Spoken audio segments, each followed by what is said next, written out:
Live everywhere. Daily Co's Radio on netrootsradio.com presents David Walton. Kagro in the Morning Show.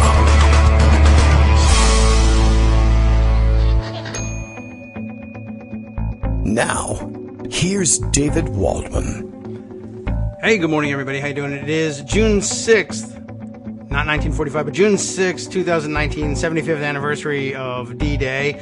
And, of course, Donald Trump is pretty much abroad, embarrassing us all on the occasion. Apparently, he did okay with his speech, got the reviews in from Morning Joe, apparently, gave the old, this is the best speech of his presidency, and he didn't pee in his pants while he was giving it, and so he has truly become president. I noticed that, for instance, he didn't laugh at all when he said the word duty, so I suppose he gets passing grades for this one. And good. All right. Well, that's noted as well by Bill in Portland, Maine. He's very happy with the news. They didn't laugh or crack a smile of any kind when he said duty. And, look, this is it. We're going to have it's a celebration. Where I need that would be a copyright infringement, I suppose, if we just actually played celebration. I think you can play about 2 seconds of it before they come after you for digital millennium copyright violations. So just imagine it playing in the background. Anyway, let's see. I did see that there was a D-Day commemorative proclamation signed by 16 world leaders that was distributed, I saw via Twitter today. And I guess the president found insufficient room somehow at the bottom of the proclamation. It was all crowded up with 15 other signatures. So he signed at the top. And I'm not sure what to make of that. It looks a little stupid. People were pointing out there wasn't much room left at the bottom. Although how the president of the United States ends up last in line to sign a D-Day proclamation, I don't know. Maybe it had to do with the fact that apparently the ceremony was supposed to be getting underway and was already late as it was when he decided to sit down with Laura Ingraham for an interview, like in full view of everybody waiting for this thing to start. It was in full view, of course, because Ingraham and the Fox crew apparently set up with the military cemetery as the backdrop, so plenty of war dead and the crosses marking their grave sites as the backdrop, which I guess that's the shot you want for D-Day. I don't know, but then you don't do I don't know. Maybe the interview shouldn't have been done there.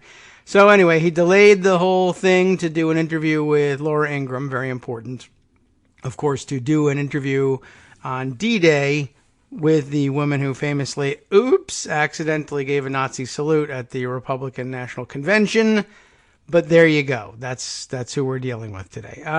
Let's see. Lots to catch up on. Many more things reported out of Europe that we can catch up on. Impeachment drumbeat goes on. There's more entries in that category this morning. Some very interesting ones. I happened to see in passing that this morning, Josh Barrow, local man issues evacuation order for his lawn.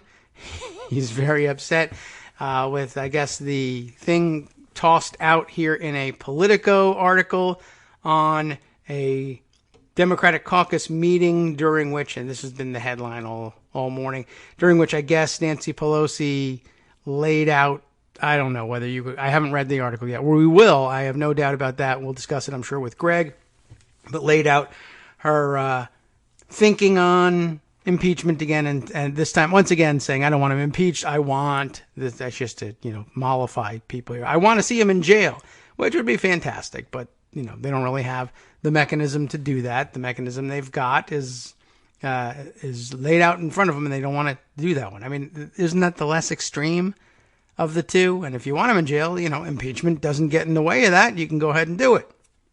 I don't know. Josh Barrow, though, reacting to, I guess, the idea now being bandied about that impeachment. Well, it's always been bandied about. I mean, in one form or another, it's what Armando has been talking about. The idea of starting up investigatory hearings, maybe even calling them impeachment hearings, but, without stating at the outset, and I don't know why you would state at the outset, and I don't think any other previous impeachment inquiry has stated at the outset, we know how this vote's going to come out. This is just a formality. We're definitely going to impeach. But Barrow, I guess, is upset with the idea or maybe he's just upset with the idea of people using as some sort of palliative. This could be a legitimate position, using it as some sort of palliative to say, well, we're starting an impeachment inquiry, but it doesn't necessarily mean we're going to get to impeachment, as though we are trying to have it both ways. Because he goes on to say, yeah, well, it would be a political disaster, he thinks, for Democrats to start an impeachment inquiry and air all that evidence and then try and find some way out of actually impeaching him.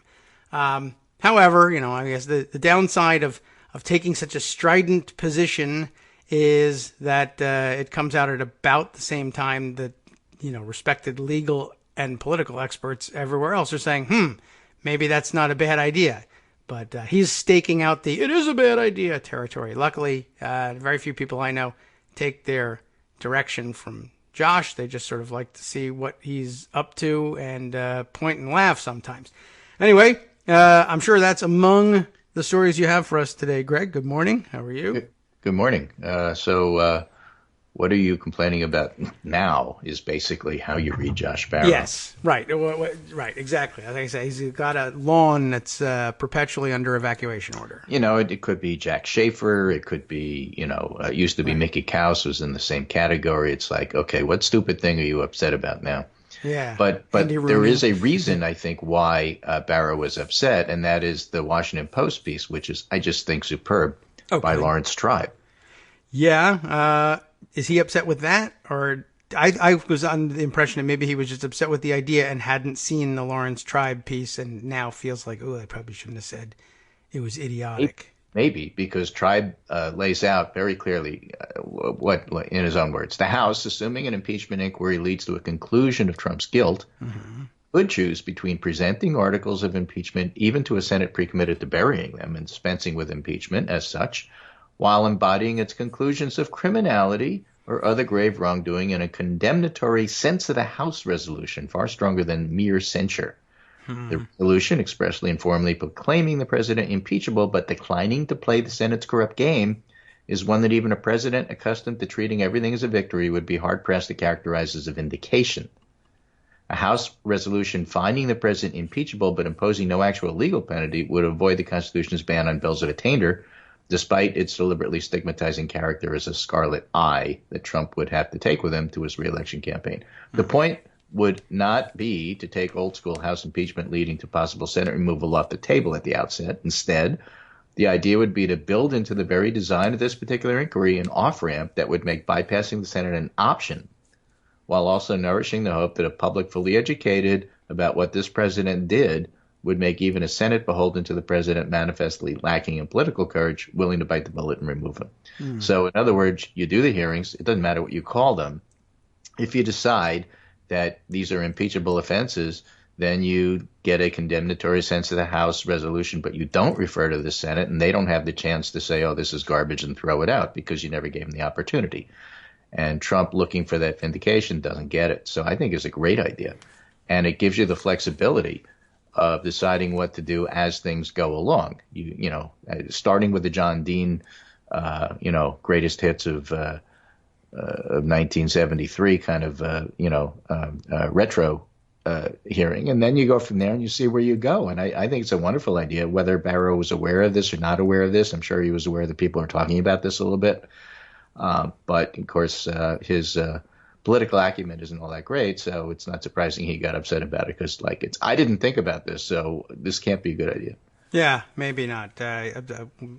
He may still be upset with it. And by the way, we can add to this, you can have an impeachment inquiry and at some point nearer to current, issue out exactly that sort of thing, a sense of the House resolution that the president is impeachable. And then, that doesn't necessarily it doesn't block anything. You can do the anything inquiry, right? You can absolutely in December of 2020 report out that impeachment resolution if you feel like it. That was my point all along about censure, but this is better and stronger.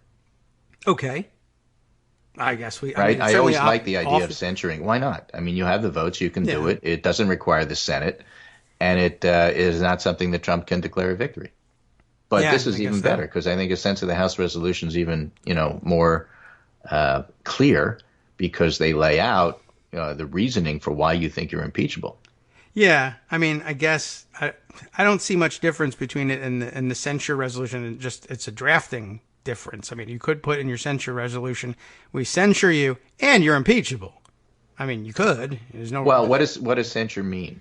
It's basically a sense of the House resolution that says we call you down and admonish you. It doesn't mean you're not allowed in the House anymore. No, I don't. Or that you have to pay to get in, or that you have to sit in the back now. Yeah, I think it doesn't mean anything. With a member, when the member is censured, it requires bringing them to the well of the House and reading them the Riot Act. Read them the resolution. Let's Steve King hear all this crap, right? That's why we wanted him condemned and censured, which never happened. But he was too busy with thinking about lynching to really take that seriously. Yes.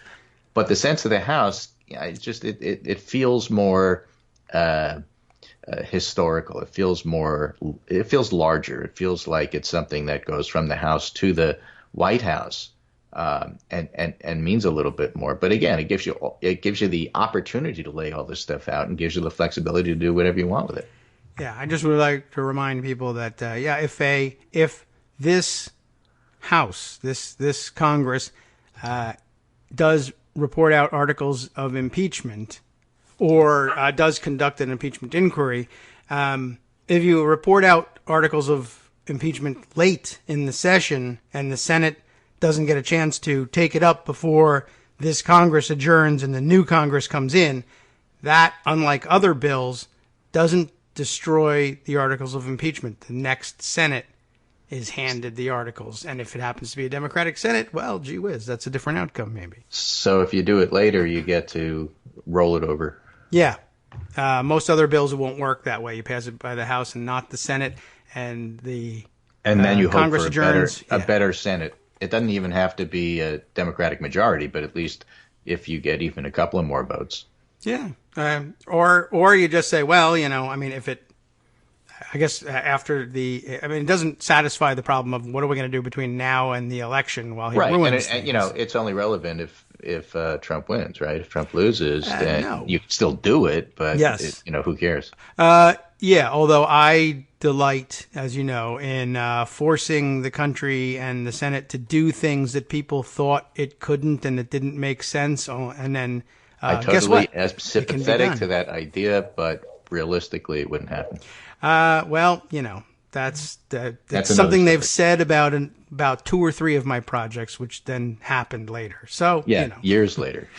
Yeah, sometimes decades later, right? Right. Well, sometimes you need these things. It's not that you're wrong. It's just that anyway, everybody would be celebrating him being out. So sure. You could pay his pension if you want to. Kyle Kondik piece, and I mentioned for our listeners, I often quote a lot of political scientists rather than, let's say, campaign advisors or pundits alone, because in theory, at least, the political scientists are a little bit more neutral. When you have a campaign hand, an old hand who has been through these, they almost always have some sort of agenda. They have a dog in the fight, or they have an antimatter dog in the fight because they got turned down for a job by a campaign, so they don't like them. Right. But the political scientists tend to be a little bit more neutral, and they use a lot more data, or at least they tell you what the data is from, and they give you links to it, which is very helpful for me. So this one is Kyle Kondik, managing editor of Larry Sabato's Crystal Ball. Okay. And he says, the shadow of 1998, revisiting and reassessing the GOP's poor showing and the role of impeachment in the result. And the bottom line is, the key points in the article, the 1998 election has invariably come up a lot as House Democrats consider whether to impeach President Trump. That's because Republicans had high expectations for that election, but ended up flopping in the election. Mm-hmm. While impeachment probably hurt the Republicans in some districts, it may have been the Clinton's popularity, because he was up in the 60s, in a time of peace and prosperity, would have insulated Democrats from big losses, even if the GOP had held off on impeachment. So in other words, the Republicans tried to impeach, well, they impeached him but couldn't convict him. And the popular conventional wisdom, like Ross Perot stealing the election for Clinton away from George H.W. Bush, which is also wrong, but is a myth it's a zombie myth. You can't kill it. The myth from the 1998 election is that the impeachment effort cost the Republicans dearly. And what Kyle Kondik is pointing out is actually it didn't really. Okay, well, good. It's about time somebody pointed that. I mean, I don't recall winning the House. Right? It may have seemed the Clinton scandal could have been the trigger for a similar result in 1998, but that didn't happen in part because Republicans misplayed their hand on impeachment, comparing it to the Nixon era. So the argument now is that because impeachment didn't work for Republicans in 1998, it won't work for Democrats in 2020. That may or may not be the case if Democrats do pursue impeachment, but if 1998 is going to keep coming up, the election itself merits a closer look. Good, fine. Okay, and the decision to impeach Clinton, Kondik writes, there's reason to believe that the effects of that decision were not as electorally significant as popularly remembered. Right? It didn't matter that much. So don't use 1998 as, oh, look, we can't because it'll backfire. It didn't backfire. Nothing happened after it. No. I don't know. I feel like, well... But that's one of those myths that it's really hard to kill. Yeah, I know that because we tried to kill it. Yeah, just like we tried to kill the idea that Perot's voters split equally, maybe a little leaning one way or the other, but basically split equally between Clinton and Bush. And so if Perot wasn't there, they actually leaned a little bit in Clinton's direction. So Perot didn't change the results of the election between Clinton and H.W. Bush. And 1998 is no reason to avoid impeachment. It didn't make any sense to me when it first came up. We certainly said, well, you remember there was this big backlash, and I just don't understand why everybody didn't say it at the time. The big backlash where the Republicans retained the House and the Senate and 2 years later came back and picked up the White House as well? That big setback? Yeah. I don't remember that the same way as you. Meanwhile, let's look at some polling here. All right. And before we go into the probably... I don't know if we'll get to it before the break or after the break. We'll do the Democratic primary. But let's do some general election stuff. Polls show some early 2020 warning signs for Trump in key states. Yeah. I think we covered some of this yesterday, but they're talking about the Texas poll that shows Biden ahead and the Michigan poll that shows Biden ahead.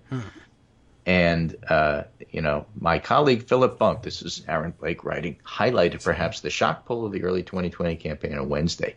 Quinnipiac's survey showed Trump trailing former Vice President Joe Biden in Texas by 4 points and holding statistically insignificant leads over the rest of the Democratic field there. Were Texas to actually be competitive, after Trump carried it by 9 points in 2016, it'd be a major leg up for the Democrats' effort to win back the White House. And it wasn't the only bad state poll. In Michigan, a Detroit news poll showed Trump trailing Biden and Bernie Sanders by 12 points in a state he narrowly won in 2016. 3 other lesser-known Democrats also led Trump by between 3 and 6 points, and a few weeks ago we saw a similar result in the other Rust Belt state Trump picked off from the Democrats, Pennsylvania. Q poll there showed Biden leading Trump by double digits, Sanders up by 7, lesser-known Democrats either leading or trailing within the margin of error. So that's 2 polls showing at least one Democrat with a double-digit lead in 2 states that were crucial for Trump, and Trump even struggles to beat Democrats whom half the country hasn't even heard of. Okay? Wow. But there are warning signs here. Like, it's not proof that Trump is going to lose. But, again, I use this as evidence to say he's not the favorite. In the Michigan poll, for example, fewer than 36% of voters said they'll definitely vote to reelect Trump. More than 51% say they plan to vote for somebody else. Hard to win when those are those numbers. Yeah. Right? And in Texas and Pennsylvania, both Q polls showed Trump floundering among independents. Other state polling we've seen at this early juncture haven't been quite so ominous. Florida tied. Arizona, Biden ahead by 4, which would be a major upset. He leaves out North Carolina, where Biden was leading Trump by 12, but that's Emerson. Nobody likes Emerson polling. Of the 3 high-quality pollers to test multiple general election matchups so far this year, both Biden and Sanders lead in all 3 outside the margin of error. Warren holds statistically insignificant leads in all 3. Harris and Buttigieg are right there with Trump, even though they suffer from poor name ID. So Trump's doing no better than he was in 2016, which is a fancy way of saying that he's never done anything to to expand his base. And in a lot of ways, whether it's tariffs or other things, he's actually had that base chip away a little bit. Okay. Well, good. I mean, I don't know what else to say to that, but okay. Well, that's the background. When you're talking about deciding whether or not to impeach, and then you look at the politics and say, oh, well, it'll be good for Trump. And besides, you know, he's in the same position Clinton was in back in the Clinton was at 60% and Trump's at 40%. Yeah. That's a huge difference. And the fact of the matter is, it ain't going to hurt you. Yeah. Now, whether it helps you or not is a different issue. But the truth is, nobody really knows how it plays out because they don't know how well the Democrats are going to put together the hearings and how many people are going to watch and what's it going to look like. You can guess, because even Robert Mueller just reading a book report was riveting. Yeah. I mean, if you can keep it to 8 minutes, the attention span things. But I think people would watch that. You're right. And also another factor I guess I would throw in there in terms of comparing things to 98 and what do these polls mean. You didn't have there wasn't much time left on the Clinton administration, and there was no more accountability moments left and no opportunities to toss him out by election in between his impeachment and the end of his term. And this is a different situation there, too. Trump is about to go through trial by fire again, not looking like the favorite. And I don't know historically how often the sitting president has gone into a re-election contest as not the favorite. And then impeachment, historically low approval numbers, and a election contest coming. Those are three very big differences. Yeah. You know, plus the looks fact to that me the more myth like is Gerald wrong. Ford or Jimmy Carter than he does Harry Truman, but, you know. Yeah. We'll see. So this is a mention of Trump's trip overseas. As you know, he's in the process of proving he doesn't know anything about policy, trying to muck up the relationship between the Republic of Ireland and the United Kingdom and Northern Ireland. The Lucky Thinks there Charms should be they should move Hadrian's Wall from Scotland to Right. Ireland is his opinion. Yeah, I guess so. Or we should take it. Right. But this is a great article in The Guardian. Donald Trump, the one person more of a political basket case than Britain, written by Marina. Is that how you pronounce it? Marina Hyde. I don't know. Over 3 endless days, the U.S. president was welcomed as grist to our dark satanic content mills. So they're talking about the press here. But I love the way it starts. It is finally over then. The state visit during which U.S. President Donald Trump treated Britain like a Moscow hotel mattress. He didn't do it. And God, we deserved it. The event served most tellingly as a vicious satire on British public life, with every fevered reaction to it recalling Sybil Falty's assessment of her husband Basil's way with guests. You never get it right, do you? You're either crawling all over them, licking their boots, or spitting poison at them like some Benzedrine puff adder. Faulty Towers was one of the great series of all time. Yes. And so, with the entire political class who spent 3 days either fawning over this NASCAR royal wedding or shriekingly defining themselves against it to boost their personal brands, much better to have treated Trump with the exquisitely polite disinterest of a competent hotelier, perhaps the only language he understands. Instead, he was welcomed as grist to our dark satanic content mill. Rolling News offered the 24-hour spectacle of Britain being borne back ceaselessly into its past, while our best hope for the future is apparently to beg for a few scraps of chlorinated chicken in exchange for a go on the NHS. Well, what? Okay. In some ways, well, that was the whole thing. They talked about how this Chlorinated affects the National Health Service, and I wasn't really totally sure exactly what that meant. Me neither. Maybe they figured it out, but I'll have to catch up on chlorinated chicken. Right. Trump wavers after saying NHS must be on the table in U.S.-UK trade talks. Like, what are we trading? Are we trading Humana for NHS? That's not a bad trade from our point. Do they throw in the draft choice? How does that work? I have no idea. I am not positive that it belonged in that conversation. It may be just, I don't know. I don't know. You know, part of the deal is that he doesn't really know what he's talking about, just like it was clear when he opened his mouth about Ireland. Yes, that's true. I just had a reporter shouted out something about the NHS to him, and I don't know why. In some ways, Trump ended up a plot device. His subservience to proceedings underlying the curious indignity of any visiting world leader. All superpower guests have to go along with the place settings and the artifact cooing, and the floor-length reminders that the British were the best at things once until they weren't. If you'd taken a drink every time somebody said pomp or pageantry, you'd have been dead before Trump got out of the airport. Which really excellent piece here. Smart call. Preferred. All the 4,876 most boring things to be said in the UK this year was said during those 3 days, usually over footage of Trump inspecting troops and D-Day veterans with the imperious nod of a 5-time draft dodger who described avoiding STDs in the 80s Manhattan as his personal Vietnam. And he did say that, by the way. Yes. Not a made-up quote. Don't worry about this one, Bet. Right. So, in Ma'am Darling, Craig Brown's brilliantly naughty book about Princess Margaret, the author marvels at the fist-knowingly dull ways in which the royals are covered. Passages from various royal biographies are quoted, including one describing in remorseless detail the manner in which the Queen and Prince Philip would make the regular short journey between Windsor Castle and the Guards Polo Club, also in Windsor. Sometimes this ran, instead of changing into polo gear at the castle, Prince Philip was seen changing quite uncomfortably in his automobile. Oh, okay. Sitting sideways, the door open, pulling his breeches on, then he would stand up and fasten the belt. And that's what the state visit was exactly like this, but for 3 days. I lost count of how many attempts to avoid 1 million cubic miles of dead air were prefaced with, "What's going to be so interesting is." You can imagine all correspondents had compiled one sheet of mildly tolerable factoids for when Trump was out of eyeshot, a second sheet of lesser trivia, a third sheet for absolute desperation, in case of emergency. And, it goes on from there. So, wacky. Fact of the matter is, I see. Britain tolerated doesn't it? Yes. And then it's done. And now he's in France mucking up. And, of course, Ivanka's on her way to The Hague. Yes. Still haven't really figured that one out. But, It's aspirational. I think that was a very aspirational tweet. Right. And maybe I'll cling to that for a while. I do see I'm skimming down the article. It does go on, doesn't it? Yeah, but anyway, we'll do a little bit of Democratic primary thinking after the break. Oh, good. Someone has to. So, all right, we'll get around to that after our break. And, I don't know. I guess we'll charge on from there. Be back in 2 minutes.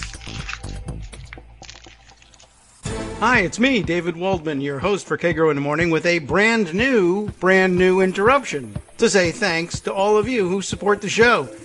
Remember when I told you that our average monthly donation was about $7, for which you were getting 2 great hours of news and entertainment 5 days a week, and how that came out to about 70 cents an hour? That's a pretty good deal, except it's wrong. The math actually works out closer to 17 cents an hour. It is hard to beat a deal like that, and even harder to send your kids to college on. Thankfully, Patreon.com makes it easy to make that work. Patreon, Patreon.com, is the simple, secure way to make recurring monthly contributions to support our show. Just search for me or the show name on the site, and they make it easy to crowdfund the show so that the power of our numbers can keep the show going for just a few bucks a month. Once again, thanks so much for all your support.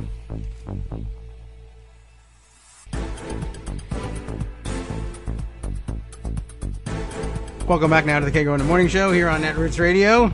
All right, we're ready to go. Are we in the polling section, or are we? Yeah, we're going to do a little polling. We're going to do a little discussion. Watch out for the polls. Why are things the way they are? Don't forget polling. I won't forget polling. So let's start with political scientists. This is James Stimson's Estimates of Policy Mood, as reported by Ryan Enos, who's a political scientist I follow on Twitter. Who's at Harvard. According to the political scientist James Stimson's Estimates of Policy Mood, in 2018, the U.S. public was the most liberal it has ever been in the 68 years of measurement. This surpasses the previous high of 1961. And I also wouldn't have guessed that date either. Okay. Well, with the new modern young Kennedys, the mood of the country was forward-looking. Okay. All right. With vigor. Vigor. With vigor. Okay. But obviously things got very dark by 1968. That's where we are now.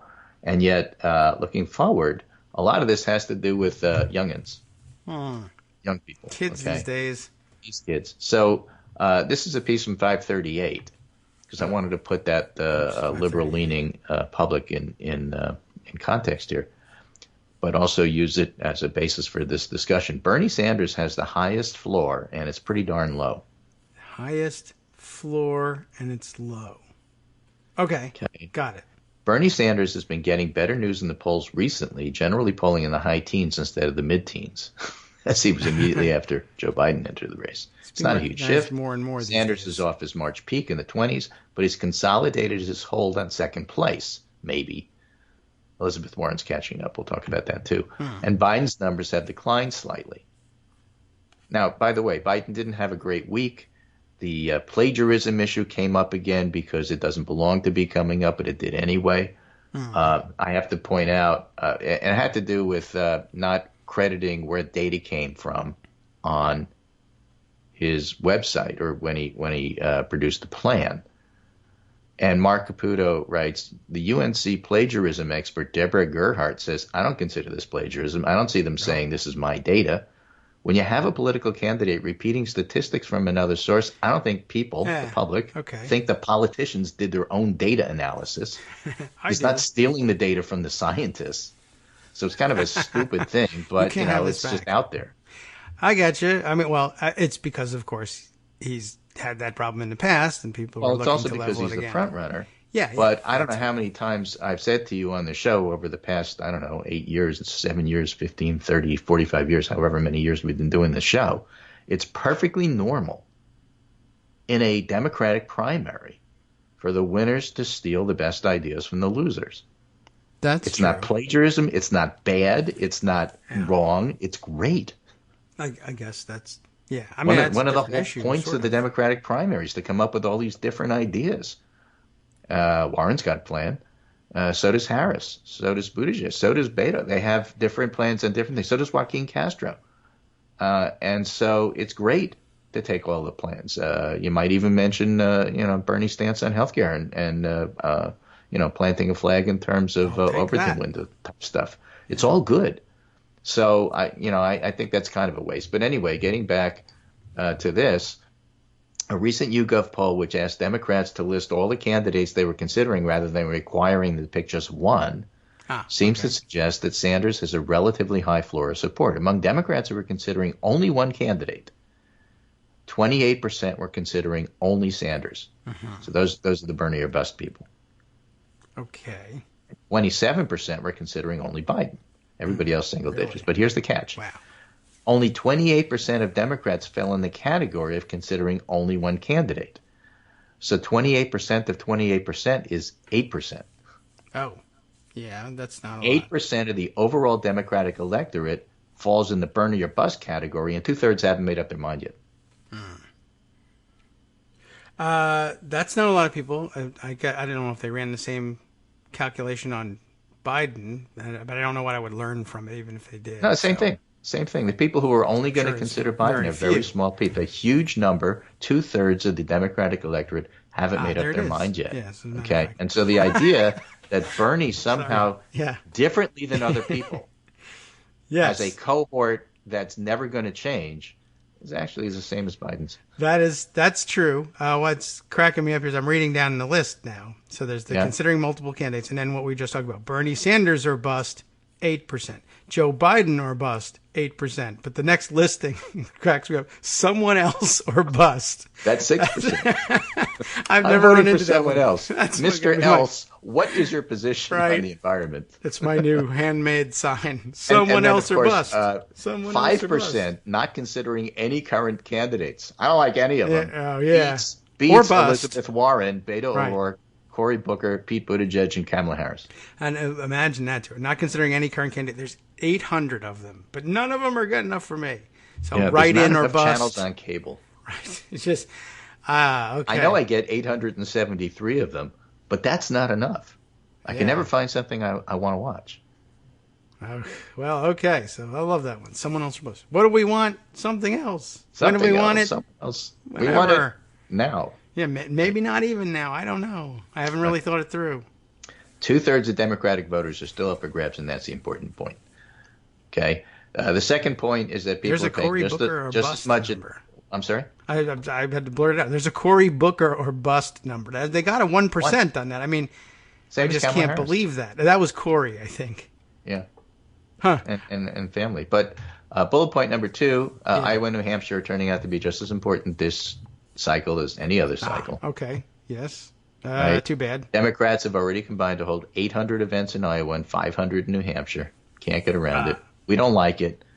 Standing issue with us, but Yes. it is what it is for now. It's important because You can made hate me it for important. saying it is what it is, but it is what it is. Yeah, well, it's important because they're holding all the events there. They're holding all the events there because it's important.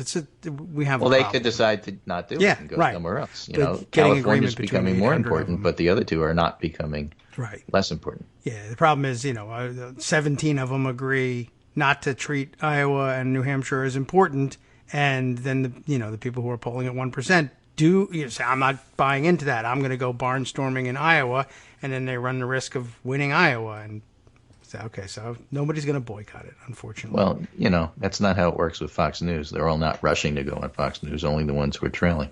yeah, But I think that's the what same thing happened. would happen. But in this article, they have exactly 3 it. bullet points, and this is bullet point number 3, and the one I thought was the most fascinating. Oh, sorry. Okay, go on. Younger Democrats care less about electability. Could they care even less? They possibly could care less, but Okay. they really could care less. And here's a theory about why. It's no secret All that right. older Democrats are more moderate than younger ones. Relatedly, older Right. Democrats put more emphasis on electability. By the way, that's the secret to Joe Biden's lead. Last month's Monmouth University, New Hampshire poll asked Democrats whether they'd prefer a Democrat they agree with, but would have a hard time beating Donald Trump, or a Democrat they do not agree with, but would be a stronger candidate against Trump. Among Democrats 65 or older, only 13% wanted the candidate they agreed with if the candidate would have a hard time beating Trump. But among Democrats younger than 50, 42% said they're willing to take a chance. Okay. Now, the cause and effect is difficult to sort out. Maybe younger voters de-emphasize electability because they're more liberal and think the concept is being used to prop up more moderate, establishment-friendly candidates like Biden. I get accused of that all the time Sure. by simply stating for the record that the data says that Biden's ahead. Yes. Doesn't mean I'm a Biden supporter. I'm not. You're a data supporter. But I'll vote for him over Trump in a heartbeat, and that's not even an issue. But Data or it's bust. at least possible that some of the causality runs the other way. Now, remember what I said from Ryan Enos. Yes. According to the political scientist James Stimson's estimates of policy mood in 2018, the U.S. public was the most liberal it has ever been in the 68 years of measurement. So, come back to this. Younger voters are more liberal because their lived experience gives them less reason to think there's an electoral penalty for liberalism. If they grew up under Obama, what's the problem? How are you going to tell me that a liberal or a black guy or whatever can't get elected? I just saw that they were. I just saw Hillary Clinton get 3 million more votes than Trump. That could be part of it, yeah. So why are you trying to convince me that this is impossible? I just saw it is possible. What's wrong with you that you can't see it? Yes, others are more gun shy. Well, because we still remember George McGovern, and that was a PTSD presidency run. Okay.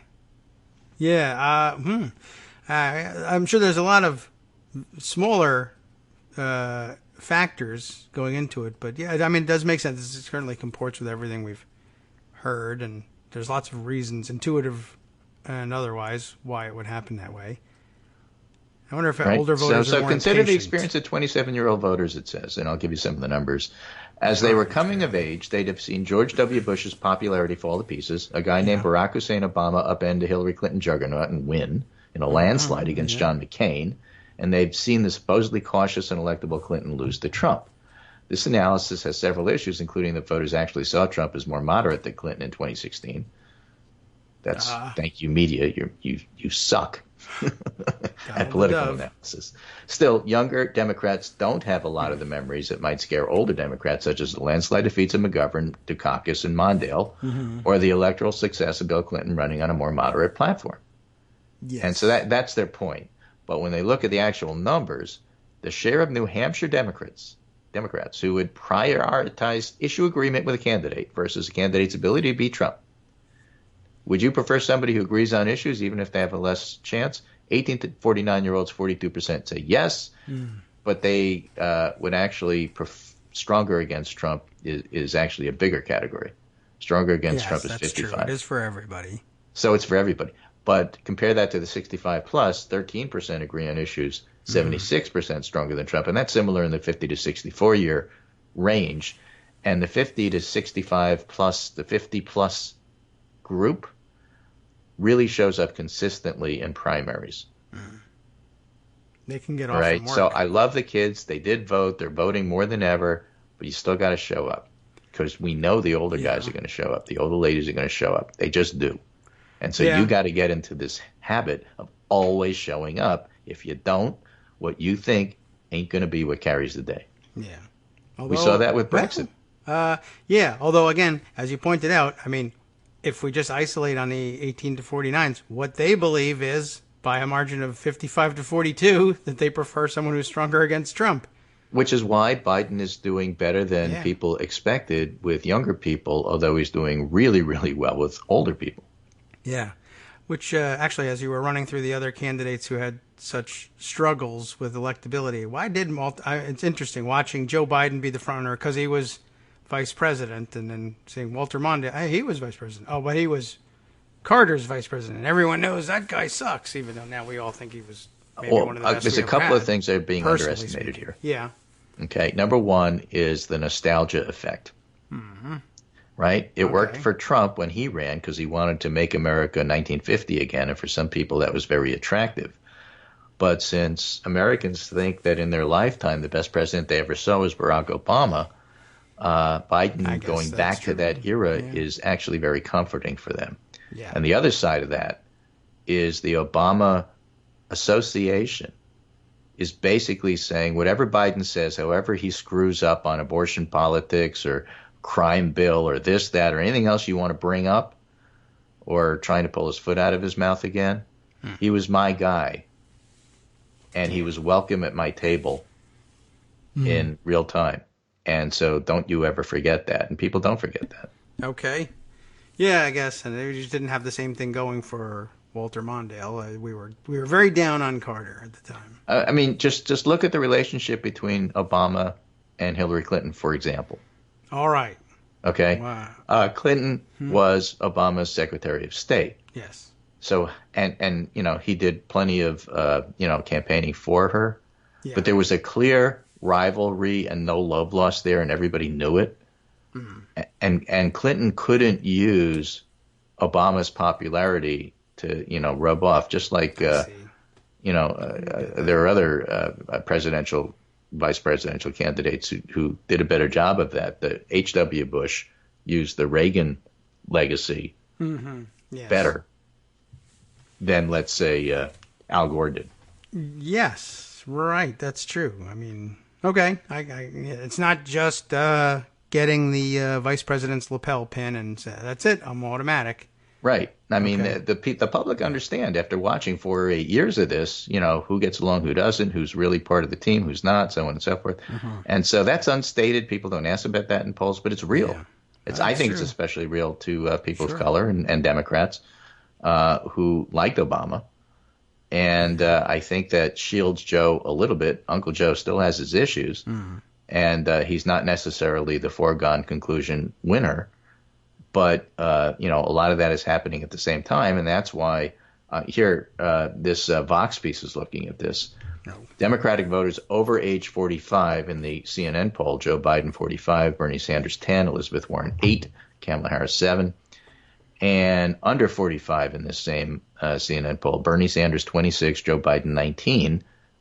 Biden's in second place here, ahead of Harris 9 and Warren 7. Right. Okay. And then Q poll finds something very similar. Biden leading Sanders by 38 points, 46 to 8 among voters over 50, and tied at 23 among 18 to 49. Okay. Monmouth, 40% of Democratic voters over 50 backing Biden, Sanders at 4, while Warren and Harris at 10 and 11. Among the voters under 50, Biden is at 26 and Sanders at 25. So Bernie basically is doing terrible with older voters. And he's holding his own with younger voters, but that's not enough to win the nomination. So age is emerging as the most important dividing line in the Democratic primary. Okay. He should be playing up his I'm an old man. Well, I'm just like you. I'm just like you. I'm old enough to remember, World War I and the Civil War. And so I really appreciate, everything that everybody's done for us. Yeah. Well, okay. That doesn't seem to be available to him. But he pulls on all of that, and so that's not necessarily stated. And people scratch their head and say, I just don't understand why he's ahead in the polls. Well, it's because all of those reasons. Yeah. And once again, finding out that you, as the plugged-in online political person, just are vastly outnumbered by others who are like, what, election? Oh, yeah, that guy, he was the vice president. Yeah, he's cool. All right, cool. Let's do it. Yeah. Now, this Bloomberg piece is actually a very, very good piece for and about Elizabeth Warren. It says she's been climbing the Democratic presidential contest by using a stream of policy blueprints and hours of selfies. She had a really great Chris Hayes town hall last night, which I watched some of. Okay. I think it was her best performance in terms of handling potentially hostile questions. Really? And of course, if there were policy questions, she was there. She was in Fort Wayne, Indiana, relatively conservative audience, but, mostly supportive. And she was talking about the opioid crisis. She was talking about jobs. She was talking about how the environment is so important and environment and jobs are intricately connected. She's got a plan for that. If you wind up supporting green industry, you create 1 million jobs. And so if it's jobs, then it's environment jobs. And you can't separate them. And so he made some great points, but did very, very well with the audience. Anyway, the point of the article is that whereas Bernie and everybody else, I think, but certainly Bernie, who's in second position, sees his role right now as attacking Biden. Yeah. Which has risk because that very attitude is what annoyed everybody in 2016. Mm-hmm. But Warren's path is through Sanders. Warren doesn't have to attack Biden. Gotcha. Warren has to pass Sanders. Oh. And right now, Warren is competing with Sanders for a number 2 position, and they're competing for similar voters. She's doing it through policy. Okay. And Bernie's kind of ignoring her and attacking Biden, who's the front runner. And I think that's a mistake. All right. I think that Warren's going to lap him. Could be a strategic battle. Yeah, exactly. This is the old Satchel Paige thing. Don't look back, something might be gaining on you. And I don't think, again, Sanders has that ceiling, floor, whatever. He's got his hardcore group, which is only 8%. There's 2/3 that are up for deciding, and Biden is in that mix, and attacking Biden runs a risk of alienating the larger group of people who haven't made up their minds yet. Warren's trying to woo them and Sanders voters through policy. And attacks alone and a single issue, Medicare for all, and it's not going to do it. Yeah, all right. Well, that's my observation. It seems to be working. I imagine this. Younger voters are showing up in greater and greater numbers, very interested in aligning themselves with a candidate, but also apparently exhibiting some pragmatic instincts as well, and they like plans. Yes. I like these guys. Yeah. These are good voters. So, very, very interesting article toast. there by Seal Kapoor. I have a plan. Okay. Warren gains on Sanders with policy focus, and that's something I think we should keep our eye on in the coming weeks. Okay. Well, we'll have to, because that's all she does, and it's famous now as her line. And it's I have a plan. Yeah. It's a great, it's working. It fits on a bumper sticker. It's like she planned it. For all those communications, people are always complaining that the message is muddled. I don't know what they're saying. Well, I have a plan for that. Yeah. Right, it's like saying there's an app for that. Everybody kind of knows what that means. It's a running joke even at this point, although people then cheer for the plan. So it's not the plans aren't jokes. But anytime like something comes up, That's everybody says, I have a plan. And so the Republicans come out and saying, oh, they're doing this, they're doing this, they're doing this. She's Those are popular plans. Why are you publicizing them? Wait till Chuck Todd gets a hold of this over-preparedness.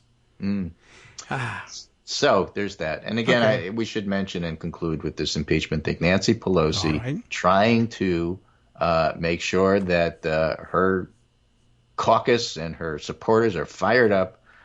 Would rather see Trump in jail than impeachment. Wow. That's really where she wants. She wants him in jail. Yeah. And that's a nice thing to say. It has no political meaning whatsoever other than leave me alone. Yes. It's not like I like Trump. Let me just make clear that I don't like Trump. That's a good point. Here are my credentials for it. Here are my receipts. I said this. Okay? Get off my case. Yeah, I but, don't know if that's going to work. But the fact of the matter is, she should go back and read Lawrence Tribe, because I think Tribe has a really good plan. Which, by the way, is not that different than Armando's plan, which is not that different than my plan. Just start the thing. It doesn't matter. Donnie Deutsch says call it criminal inquiry. Don't mention impeachment. It doesn't matter. The word is it doesn't make any difference. You just do, and then you see where it goes. Okay. And Tribe is right. You don't have to refer to the Senate. There's no rule that says you do. And you're right. Not to. You could do it based on timing. Yes, that's true. You can wait for a while. You can do it 3-4 times. Quite honestly, send several if you want to. You can send censures for small things and censor the House for big things, and you can keep doing it because he's going to keep doing it. Yeah. Right. Well, he went to Ireland and he stayed at his own golf course. The guy keeps giving you material. He had to fly 100 miles away. Yeah. Quote for convenience end quote to stay in his own property. Yeah. But he did it. He did, and I did see that his meeting with the Irish Prime Minister, apparently, I read this one this morning, he said, if you want to have a visit together, come to my golf course. And the Prime Minister was like, I don't do that. I'm home. Come to Dublin. And he's like, I'm not going to Dublin. Well, I'm not going to your golf course. So they decided to meet at an airport, like in between, and essentially they set up that little set they were in, in an airport lounge down the hall from the food court. They dressed it up to look like, I don't know what you have there. It's not a presidential palace per se, but yeah. Plus their exchange was embarrassing because Trump went on about the necessity for a wall, and the Prime Minister saying, we're actually trying to avoid that. That's the issue here. All right. So I'll give you an anecdote which will kind of set the stage a little bit about European sensibilities. It actually is from a Penn and Teller piece. All right. All right. I'll do the. And Penn and Teller had this show, or maybe they still have this show. Fool Us, Try to Fool Us. I'm not with a magic trick that we can't figure out. Right. Yeah. And if you give us a magic trick that we can't figure out, we give you the FU trophy, which is Fool Us. I got it. Right. Okay.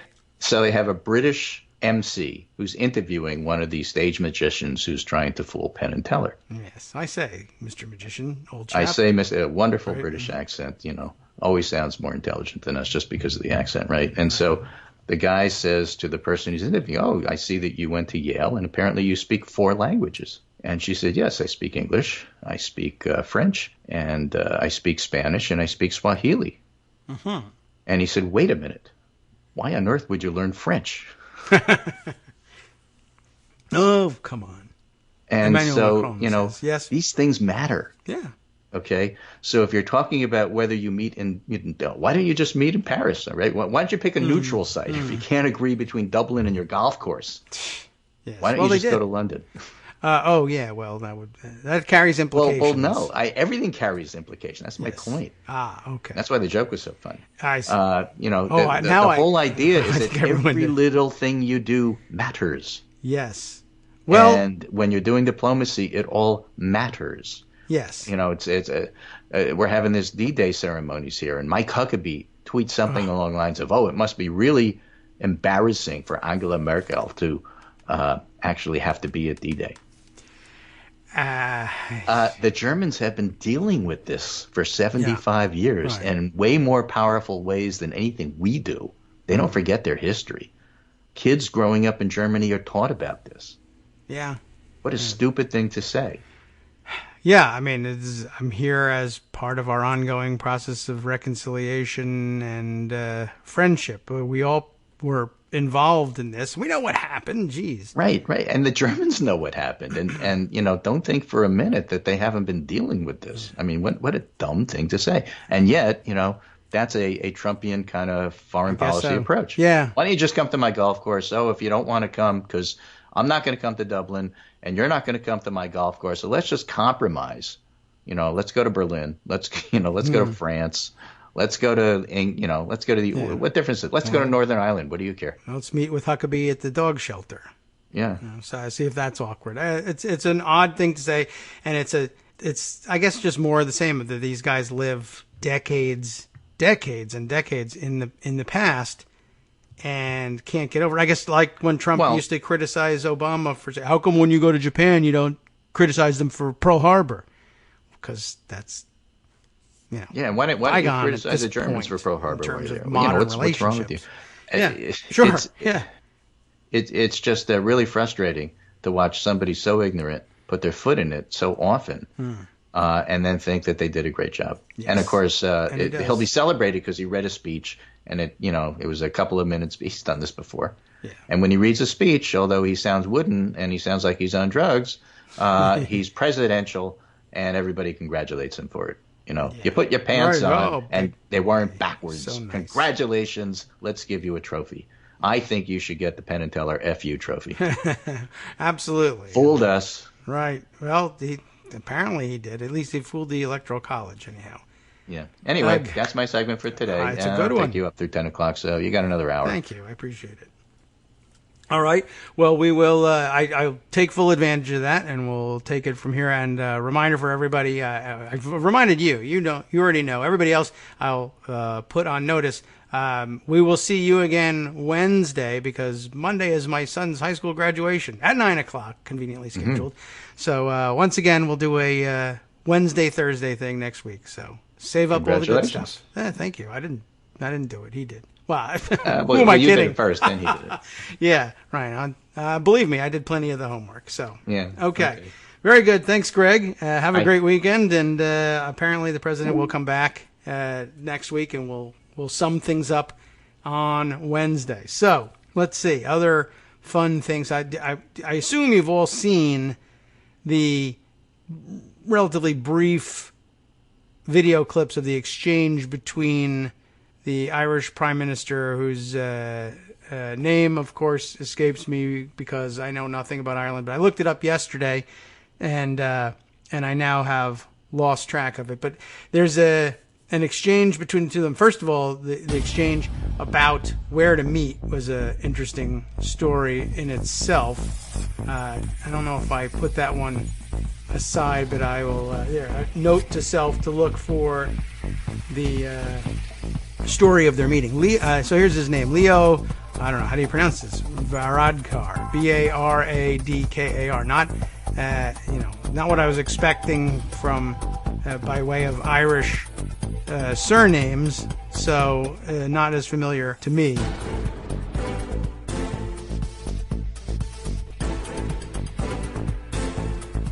All right. Well, so some odd engineering. We'll have to backfill on this one when it comes to see if we have time and patience to fix the podcast. The alarm didn't go off quite right for the top of the hour break. This, despite the fact that Greg took us all the way there, we blew the opportunity to do it professionally and smoothly, and instead we're going to have to do it this way. So I'll go over what I was hoping to discuss as we were heading into the break, but then forgetting the break. The meeting between the Irish Prime Minister and Donald Trump, pretty much a disaster. Only the briefest clips were at first available, but it looks like the meeting was considerably longer. I mean, I figured there was more to the meeting than the 1 minute clip that was circulating. And here I see a few 10-minute clips. And I think, I don't know, maybe these are clips of the discussion. I don't know how long they actually met. It's weird that they met in an airport. I was wondering, what is that strange sculpture behind them? It looked like flying geese, and I was wondering what significance a flying flock of geese had to Ireland in general. And now I understand that it's not that they were in the Prime Minister's offices in Dublin, and that geese maybe geese do hold some tremendous significance for the Irish. I don't know. But this was just a flight sculpture because they were meeting at an airport lounge. That's a kind of a bizarre thing. Not to mention, of course, the exchange between them being relatively awkward. And I think that President Trump, like me, didn't know how to pronounce the Irish Prime Minister's name. And I still don't. Varadkar is the last name, Varadkar. And you don't see him on American television all that often, so I have not heard it pronounced Leo Varadkar or Varadkar. I don't know where the emphasis goes. And so I know, Trump pulls the old trick of just referring to him as my friend and the Prime Minister, which, that's sort of part of protocol. You would ordinarily get some time and do some training and be prepared for that so that you can be more personable, but he forgoes all of that because who cares? I'm Donald Trump. I'm rich. I can do whatever I want. So they sit down. They have some discussion. The part of it that I saw, of course, was Trump just blathering on, saying, we talked about a lot of things, various things. We're going to talk about so many things, and we're going to have this discussion. And, here's something we have in common. You have a border, and we have a border. So we'll talk about that. You'll probably want, it's interesting that he says, you'll probably want to ask me about Brexit. Can you imagine this? Is the Irish Prime Minister is probably going to want to ask, A, the American president, and B, Donald Trump about Brexit. I think he knows a little something about Brexit. And then he goes on to say, well, because you have a border and we have a border, you have an issue, we have an issue, we're going to have a wall, you probably want to have a wall, they work very well, it's going to, and then he went to his verbal crutch of, it'll work out. It's one of the things he goes to all the time. If not, who knows, who can say for sure, we'll see what happens. 2 weeks, whatever the hell. This is the one he went to yesterday. It'll work out. It's going to work out. It'll probably work out. It'll work out very well, I think. And I think I saw him say some variant of the work out line 6 times in the 1-minute clip, during which he says, what you really need is a wall. And then the Irish Prime Minister sort of half-heartedly, I think, tries to interrupt him and say, well, we're actually trying to avoid a wall here. And then Trump says, no, I think you do. I think you do. Which isn't a real response to anything, and certainly not to what the Irish Prime Minister had to say.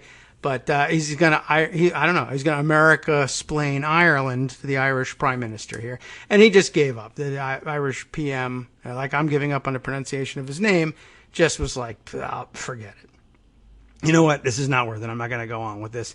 We're just going to let this one slide for now. And the video will be embarrassing, but probably not to me. So anyway, by the way, I think ignorant of the situation in Northern Ireland and the symbolism as Donald Trump likely is, and saying to them, what you need is a wall, what you want is a wall. We're trying to get rid of that. We don't want that at all. I think the Irish should have seen it coming, obviously. I think they did. There just was no avoiding visiting with the President of the United States when he's in Ireland. But the fact that the guy shows up to meet with the PM of the Republic of Ireland, and he's orange. The man himself is orange. I mean, that's an issue. That's a symbolic issue in Ireland, Northern Ireland, and I think that they should have had their suspicions about that and tried to avoid him at all costs. But that was just, orange or not, it really would have made no sense to meet with him if you could have avoided it, but you simply can't. Okay, let's see. There's about 1,000 other things that we should get to. I better quickly take a look at this Politico article, which was making the rounds this morning because of the headline, Pelosi tells Dems she wants to see Trump, quote, in prison. I do too. It's a little weird. I don't know exactly what she was doing. Arliss Bunny tells me the flight of wild geese has enormous significance in Irish history. You may want to look it up when you have time. I do want to look it up, or I want you to look it up and text it to me or tweet it to me, and then I can read it. Or maybe I can even share it. No, that should be off-the-air education. I figured it was possible that there was some significance there beyond the fact that they were in an airport, but I wasn't clear on what it would be. Maybe they brought the statue with them. I don't know. Now I'll have to look that up. But that was my first clue that it was like, I don't think this is the Prime Minister's office, but I don't know what it is. But later I found out it was near the Zest food court, I think they call it. So maybe they just love geese everywhere in Ireland, and apparently that's the case. Thank you, Arliss. We'll check that out. You learn about 15 new things every day, and I forget 14 or more of them. I may forget. I learn a lot each day, but I forget more. That's the problem. So Pelosi tells Dems she wants to see Trump in prison. She also clashed with Judiciary Committee Chairman Jerry Nadler, who pressed her to begin impeachment proceedings. That's a nice position to be taking. Heather Kagro is the writer on this piece. Speaker Pelosi told senior Democrats she'd like to see Trump in prison as she clashed with Nadler in a meeting Tuesday night over whether to launch impeachment proceedings. Pelosi met with Nadler and several other top Dems who are aggressively pursuing investigations against the president, according to multiple sources. I think that's them. Nadler and the other committee leaders have been embroiled in a behind-the-scenes turf battle for weeks over ownership of the Democrats' sprawling investigation into Trump. All of you deserve to be smacked, as they say, upside the head for having these turf battles. And you're approving one of Pelosi's more obnoxious statements about the effects of moving into an impeachment investigation to be true, which is problematic. I don't know. I mean, there's always turf battles. I just can't believe it, you guys. I don't know. But anyway, Nadler pressed Pelosi to allow his committee to launch an impeachment inquiry against Trump. The second such request he's made in recent weeks, only to be rebuffed by the California Democrat and other senior leaders. Pelosi stood firm, reiterating that she isn't open to the idea of impeaching Trump at this time.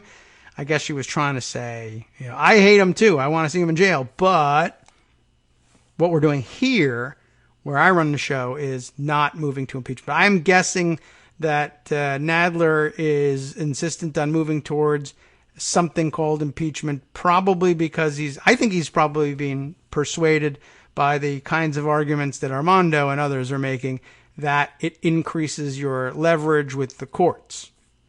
Anyway, here's the quote that generated the headlines and the headline that generated all the tweets. I don't want to see him impeached. I want to see him in prison, Pelosi said, according to multiple Democratic sources familiar with the meeting. Instead of impeachment, Pelosi still prefers to see Trump defeated at the ballot box and then prosecuted for his alleged crimes, according to the sources. I kind of have to laugh at that one just because, don't forget, we're the Don't Look Backward party. And of course, Nancy Pelosi, Speaker of the House, powerful as she may be, she doesn't get the DOJ keys. Now, we may elect a president who agrees, but we also might not. I don't know what to tell you. Anyway, they said, the people who were sources for this story, that she was expressing solidarity with pro-impeachment Democrats who want to hold the president accountable while disputing the idea that it is now time to take that step. I don't see that what she says really addresses timing, though. Pelosi has long argued that certain conditions must be met before Democrats begin impeachment: public support and strong bipartisan backing, neither of which have so far materialized, but neither of which has she attempted to garner either. And all of her statements are to the contrary when it comes to that. Thank you to John Godin for sending me the Wikipedia link for Flight of the Wild Geese. So how do you like that? That's all right. Well, I'll have to hold on to that one for the time being. And we'll see if we can, I'll educate myself anyway. Let's see. Other Dems said Pelosi's comment wasn't that surprising, giving her previous criticism of the president, including saying Trump is engaged in a cover-up, that his staff and family should stage an intervention, and that the president's actions are villainous to the Constitution of the United States. Well, it's inconsistent with that one. Anyway, Ashley Etienne, I'm hoping is the pronunciation here, a Pelosi spokeswoman, said Pelosi and the chairman had a productive meeting about the state of play with the Mueller report. They agreed to keep all the options on the table. That's good. She's infamous about taking things off the table. And continue to move forward with an aggressive hearing and legislative strategy as early as next week. Just take your time, people. To address the president's corruption and abuses of power uncovered in the report. Okay, I see. Uncovered in the report. I was hoping that they would take on the president's corruption and abuses of power as yet uncovered because they weren't in the report. I prefer to read it that way, but I am pretty sure they mean the report. Because once again, remember, they shackled themselves to the Mueller report. We got to wait for the Mueller report. And by the way, can I just point out, we want impeachment. No, you got to wait for the Mueller report. We all need to wait for the Mueller report. All right, here's the Mueller report. And he says impeach him. Other reason. That's an accurate recounting of what happened. Sorry. Anyway, House Intelligence Chairman Adam Schiff, Oversight Chairman Elijah Cummings, Ways and Means Chairman Richard Neal, who's no great shakes in all this, and Foreign Affairs Chairman Elliot Engel were also present for the meeting. Financial Services Chairwoman Maxine Waters, a vocal impeachment supporter whose panel is probing Trump's finances, was not in attendance. I don't know whether that's supposed to be strategic or meaningful in some way, or she was just busy. In Tuesday's meeting, Some committee chairs expressed frustration about the appearance that rank-and-file members, rather than party leaders, were leading the caucus's oversight strategy, including what they do on impeachment, according to one source familiar with the meeting. But not all committee leaders were supportive of the impeachment inquiry. Both Schiff and Neal argued that if Democrats are going to open an inquiry, they should also be prepared to impeach Trump, which the caucus isn't ready to do, they said. Cummings also sided with Pelosi, according to a source. Neal also grumbled about Democrats who have come out in favor of impeachment, saying it puts pressure on members in bordering congressional districts to explain why they don't feel the same way. Tough S, dude. What can I tell you? Life's tough. Maybe Congress isn't for you. House Rules Chairman Jim McGovern of Massachusetts, whose district touches Neal's, came out for impeachment last week. Boo. What a loser you are. Not McGovern, but Neal. That's just lame. You've been around longer than that. Come on. The meeting is just the latest example of impeachment debate that's roiling the Democratic caucus. Pelosi is facing continued pressure both publicly from some rank-and-file members and privately from committee leaders like Nadler, who are unhappy with the current strategy. The gulf between Nadler and Pelosi was on full display Wednesday as the New York Democrat dodged questions about whether he and Pelosi were in agreement on Democrats' impeachment strategy. Quote, "We are investigating all of the things we would investigate, frankly, in an impeachment inquiry." I think maybe you're not yet. And then what do you need it for? But okay. That's Nadler on CNN. He then paused for several seconds, realizing it wasn't entirely true, when asked if he and Pelosi were on the same page. When that decision has to be made, it will be made not by any one individual. It will be made probably by the caucus as a whole, Nadler said. Certainly Nancy will have the largest single voice in it. Pelosi, meanwhile, is trying to publicly project unity, going so far as to defiantly declare Wednesday that there is no controversy within the caucus over impeachment. Make no mistake, oh boy, we know exactly what path we're on. We know exactly what actions we need to take, Pelosi told reporters earlier Wednesday, hitting her palm on the podium for emphasis. My goodness. In reality, the speaker and her top lieutenants have been trying to tamp down on a rebellion within her caucus, as close to 60 members have publicly declared they want to begin impeaching Trump. Trump, meanwhile, has continued to stonewall Democrats' every attempt to investigate his administration, personal finances, and charges of obstruction of justice outlined by special counsel Robert Mueller.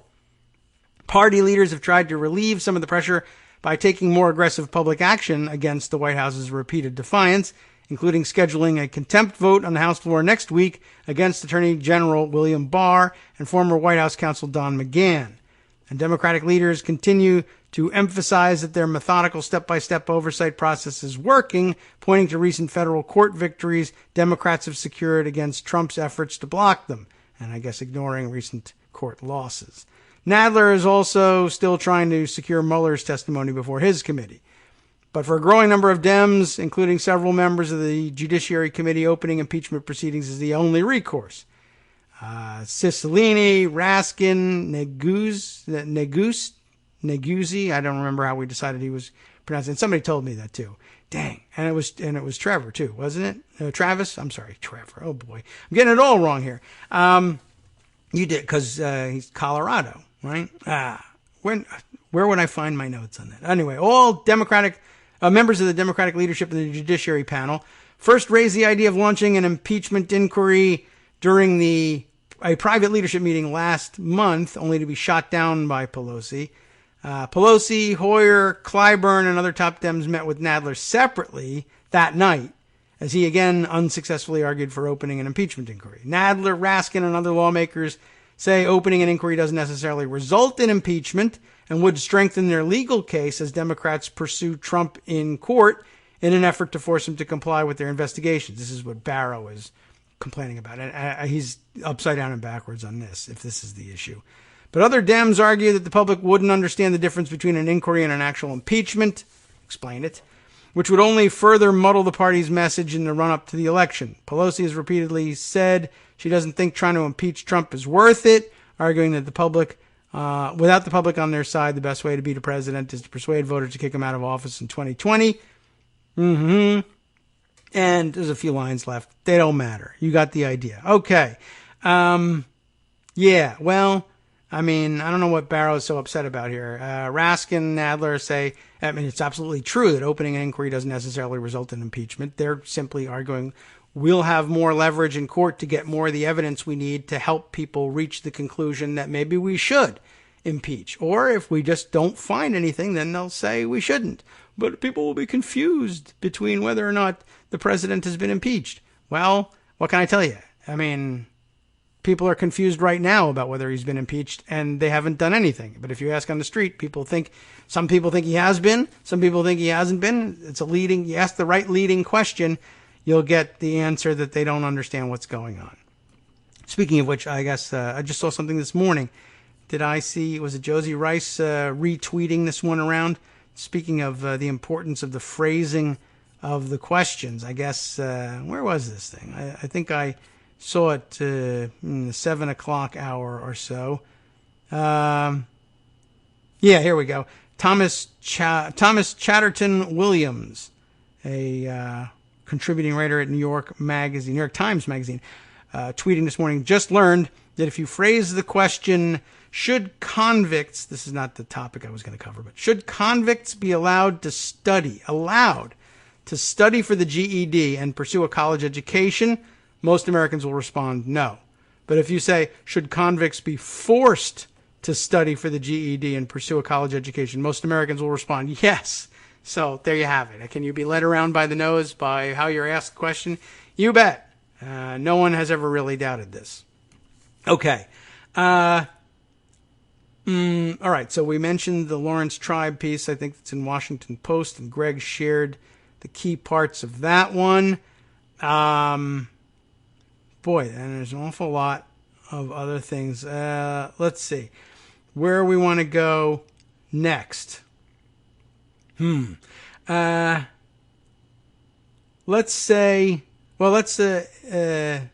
hit a couple more things. I guess we'll sum up this thing. This is just for entertainment value. David Roth, when he writes a piece in Deadspin, usually worth taking a look at for a good laugh. He's summing up the UK visit under the title of Donald Trump Wants This More Than Anything.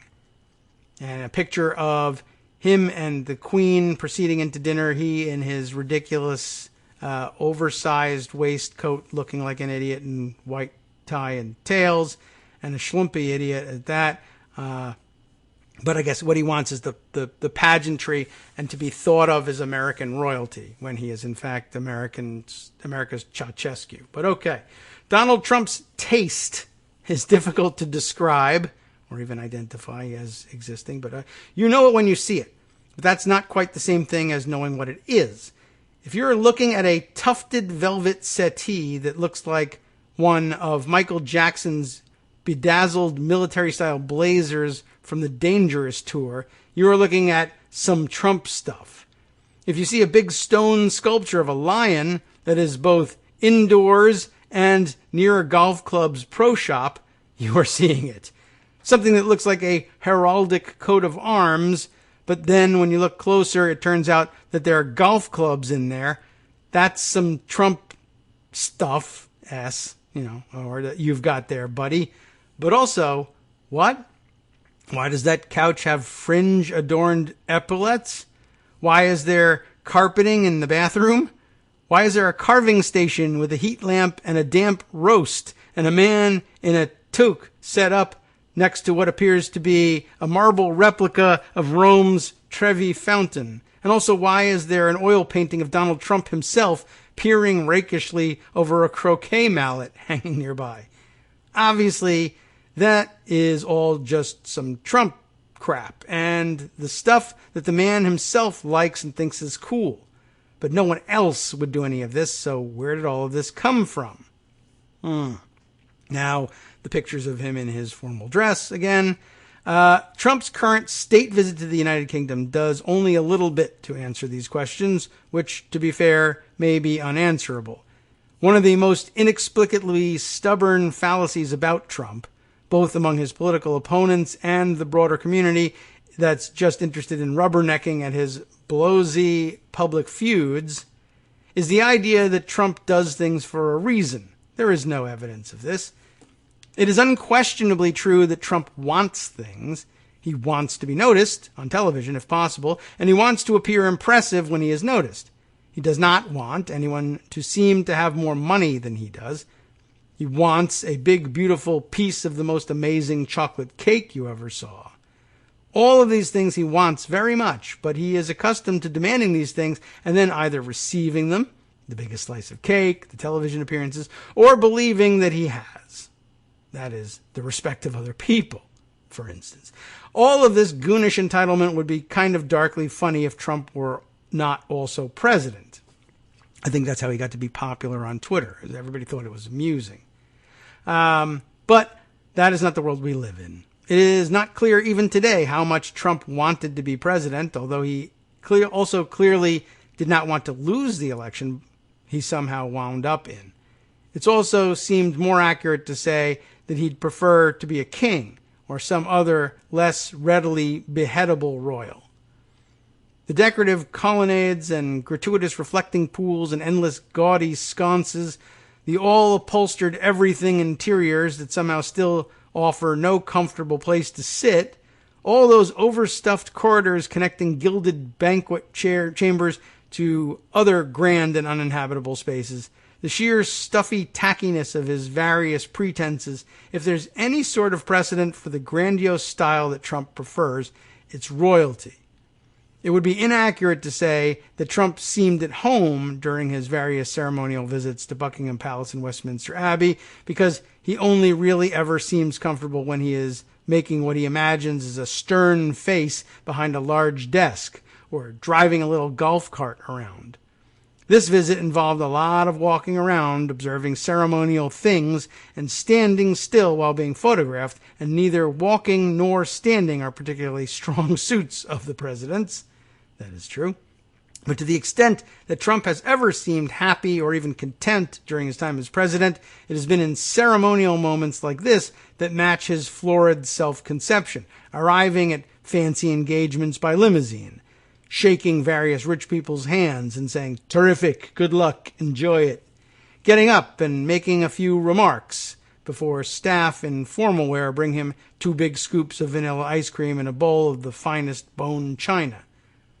Trump brought not just some of the usual aides and his wife along on the trip, but also all of his adult children as well. There's a photo of them standing at the entrance to a long corridor in Buckingham Palace, all in their avant-garde Trump stances. Donald Jr. appears to be astride a very small horse.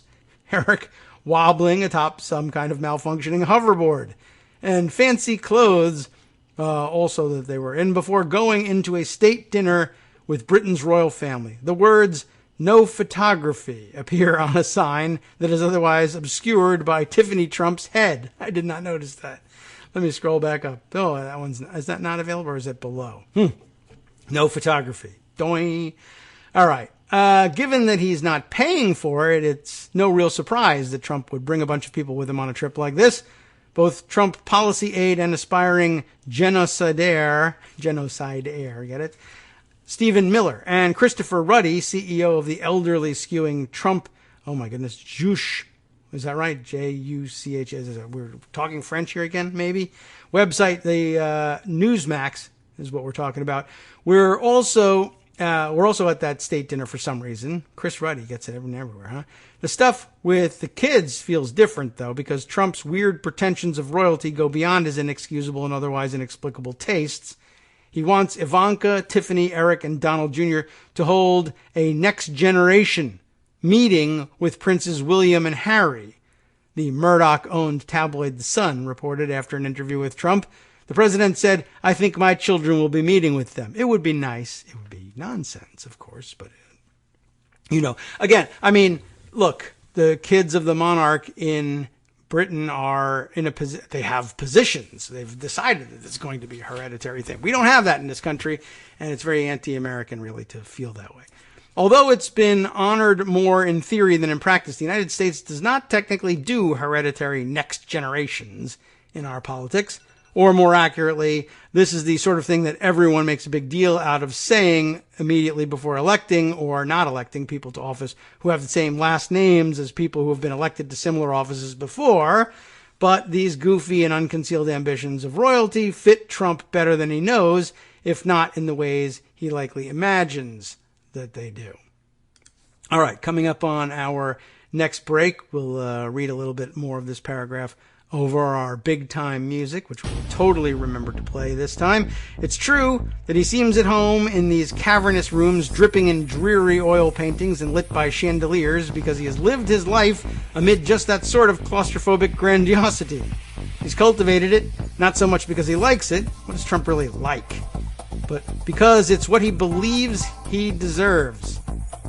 Yeah, that may be a good time to leave things off. We'll be back in 2 minutes, regroup, see how much longer this article is, and think about what we want to spend the rest of our time on. Hi, everybody. It's me, David. Let's change things up from the old fundraising pitch for just a minute and talk instead about how you can be a part of our show. If you've got a smartphone or any other electronic recording device, why not sit down and record a segment for us?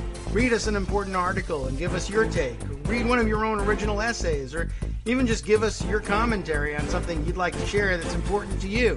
Then send the file to me at kagrox@gmail.com, and I'll try and work it into the show. Short segments, a few minutes in length, are easiest to fit in. And of course, I can't always guarantee that I'll be able to play everything, but if you've ever shouted at your radio or TV about something you wish was being covered, here's your chance to change that. Make the show your own. Send your submissions to me at kagrox@gmail.com.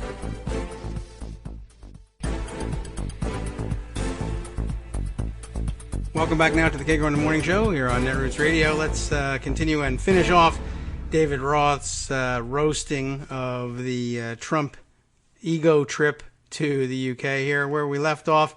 Trump has never really seemed to have any idea what the rest of the world was like, I guess outside of his little gilded cages, or much interest in knowing it.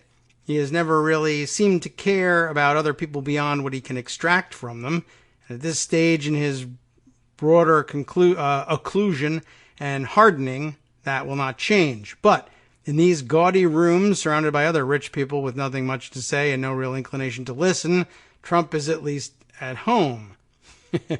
Geez, I don't know. All right. This is true when he's in the United States, too. He is happy, if he's ever happy, when there are other rich people around to give him compliments and tell him how rich he looks and how well he's doing. This is his class, but they are not really his people. Even with the servile dermatologists and thrice-divorced yacht ghouls and buttery finance lordlings that crowd his social orbit and pay to belong to Trump's clubs, there are still some latent traces of dirt under their fingernails. These people have to work to make the money to pay those dues, even if that work amounts to a few moments of strained patter during a Botox injection, or taking long lunch meetings while underlings hide other rich people's money from taxation. They're rich, in many cases entirely richer than any ethical society would permit, but they're not where Trump imagines himself to be. They're not where he sees the next generation of his legacy. In the narrow and technical sense, America does not have royalty. The country is still too young and still kind of passively invested in opposition to the idea. But look at Trump squinting and scowling and plodding around in his cummerbund. Was he wearing a cummerbund? I think it's waistcoats we're talking about here. But okay, look at his kids leering and jutting in their fancy clothes. And then look at the royals, made feeble and translucent and uncanny after generations of fixation on the same sort of BS, the best genes and good stock and the right families, that Trump has always offered as an explanation for his amazing and unprecedented success. No one in those rooms does anything, really. None of them ever have to do anything. Their whole lives are about having what they have and being admired for it. There is no place in the world where Donald Trump would really feel at home but this. He believes that he belongs with all these rich people in some cold and crowded rooms with the whole boiling world shut away outside, each shaking each other's hands, everyone saying what a pleasure it is and what an unbelievable pleasure and honor it is to be in such wonderful company. I think that probably sums it up nicely, except that he blew it in almost every opportunity. And the people who are professionals at this kind of BS lifestyle were able to spot him as an amateur and pretender very quickly. And he dressed the part. All right, let's see. Other more important things that we probably should have spent our time on, but I'm always entertained by David Roth's writing. Let's see. Quick story I'll just mention for you by way of update. BuzzFeed News has this one. Remember the GoFundMe border wall project that they threw up over the weekend? I don't know, it was last weekend or whatever, and they built a section on some private land. Well, they're done, and it's not stopping migrants from coming in because it's not connected to anything. So just thought I'd point that one out. I guess they spoke to locals, and they were like, yeah, this is just, as one resident put it, regardless of what they build, they're still coming in. This is just political crap, according to the piece here written by Salvador Hernandez for BuzzFeed News. So they're done, and I mean, because it was a short segment built independent of everything else, people would walk around it anyway, and B, it's not actually on the border. So anyway, just by way of update, I'll let you have that article and you can read it. Just thought you might be interested in whatever happened to that thing. And let me roll on to see other things that we've got here that are waiting for some discussion. Okay, let's see. One other story, I guess, quickly, and I'll throw out a little bit of a uproar yesterday, as various outlets were reporting, as The Hill does here. Trump administration tightens restrictions on fetal tissue research. Rightly rankling people, but let me just use this as an opportunity more for my own agenda, because why not? To say, once again, demand the paperwork on this and probably 3 or 4 other things that have happened in the last few days, particularly while he was overseas, when the White House announced in his absence that he was ordering thus and such to happen. And more often than not, if you peel it back and you prepare to make some legal challenge based on the paperwork itself, you may find that you don't have to go forward with the legal challenge because it all falls apart because it never happened. It was just bluster. It was just a press release and there was no order. So I would not be terribly surprised to find out that was at the bottom of the fetal tissue research issue for the time being anyway, as well. Let's see. Another quick one. Daily Beast reporting. I'll just again give you the headline on this one. Trump cools on plans to pardon alleged war criminals. Yes, apparently let me give you the first couple paragraphs here. After facing a torrent of pushback and harsh criticism from military veterans, of all people, Donald Trump has backed off plans to potentially pardon convicted and alleged U.S. war criminals, at least for now. The president was personally taken aback by the nearly across-the-board resistance to his administration's consideration of pardons for several U.S. servicemen accused of grisly crimes in war zones. 2 people familiar with the situation told the Daily Beast. The sources also noted that Trump, while monitoring much of the reaction in newspapers and cable news last month, had not expected the blowback to be as fierce and widespread among veterans as it was. Eventually, he decided to tap the brakes on the highly controversial idea with the possibility of revisiting it in the future. In other words, Mr. I'll be so good at the military, your head will spin, totally misunderstood veterans and active duty armed forces personnel because he has zero connection with them whatsoever. I mean, he went to military school, but he never served in the military. And you can have not served in the military and still have some sensitivity and understanding with people. He just doesn't have that with anybody and really doesn't care. And it's a jingoistic, stupid approach to everything of coloring his view of the military. The military, I'm sure, because they're tough people. They're tough guys. And if I was in the military, I'd be so tough your head would spin, right? This is basically what he's saying. And he feels sure, what he's got is, for a guy who avoided the Vietnam draft, he's also one of those guys who, though he just restated his opposition to the war, allegedly, and I think that there's no indication at the time that he actually did oppose the war. He opposed himself serving in the war, but I don't think he opposed the war per se. But now he says this. But he's one of those guys, I opposed the Vietnam War, so that's why I didn't go. But, we would have won that war if they hadn't held us back.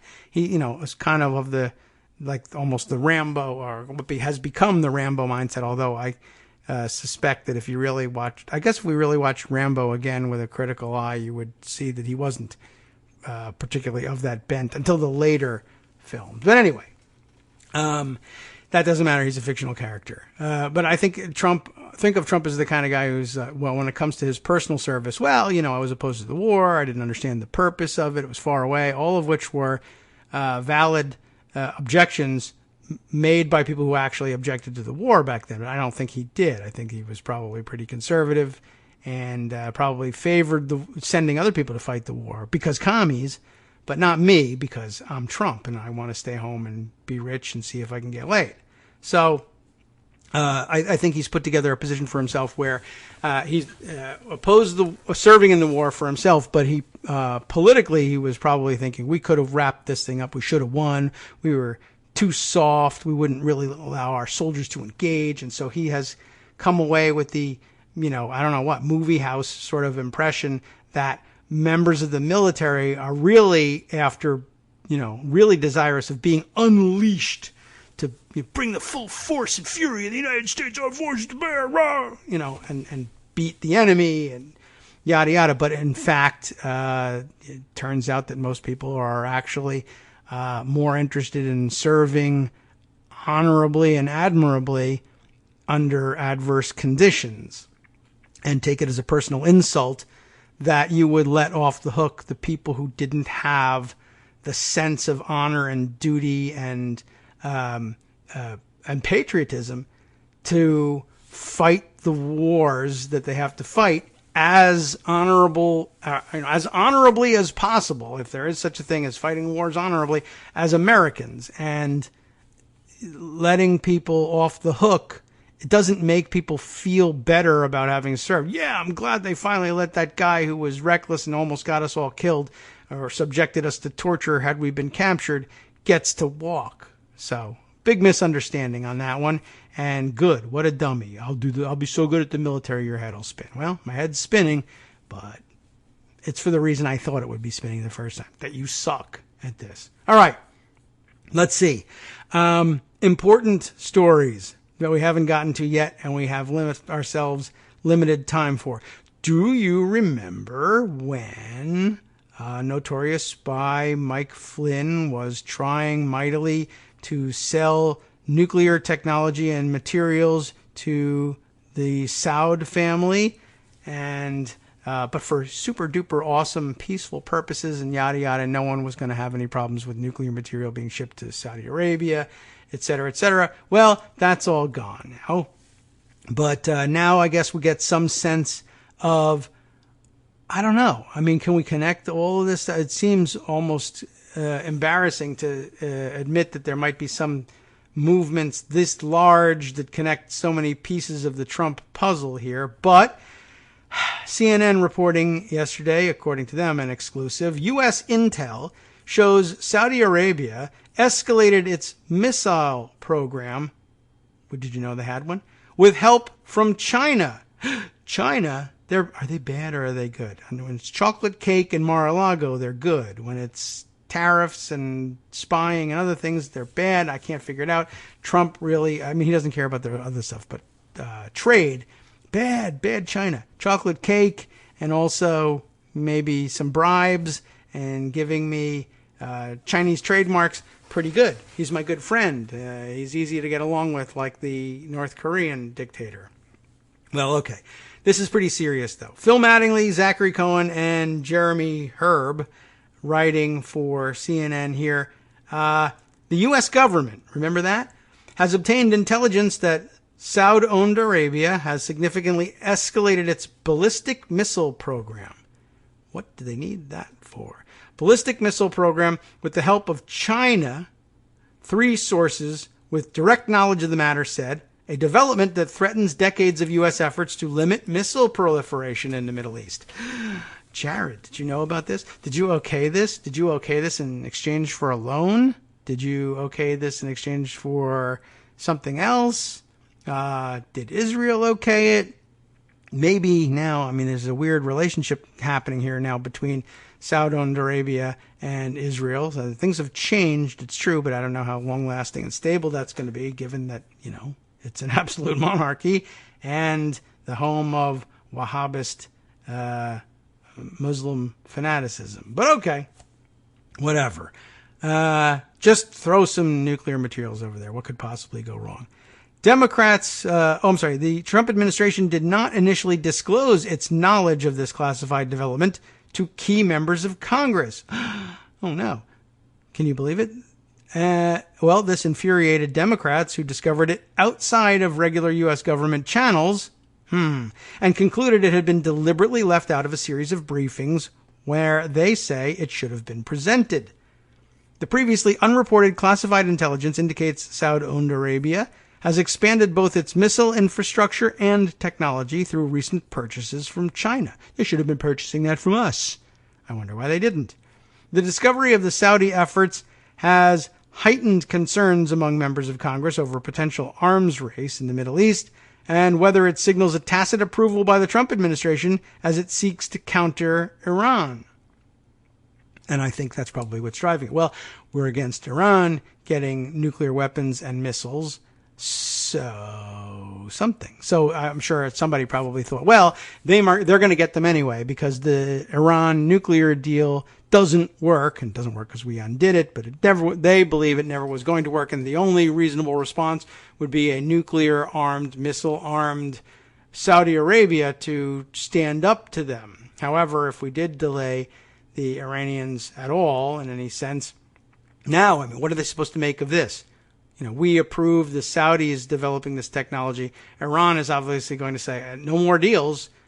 We have to do this for self-defense, if nothing else. We just can't. Now we can't afford to make a deal on nuclear weapons with the Americans or anyone else. So that's the end of that. Good job. So where were we? The development comes amid growing tensions between Congress and the White House over Saudi Arabia, despite bipartisan criticism over the kingdom's war in Yemen and its role in the murder, of journalist Jamal Khashoggi. The White House has sought an even closer relationship with the Saudis, and let's be honest, with the Sauds, as evidenced by its recent decision to sell the kingdom billions of dollars in weapons and munitions despite opposition in Congress. Congress opposes the war in Yemen.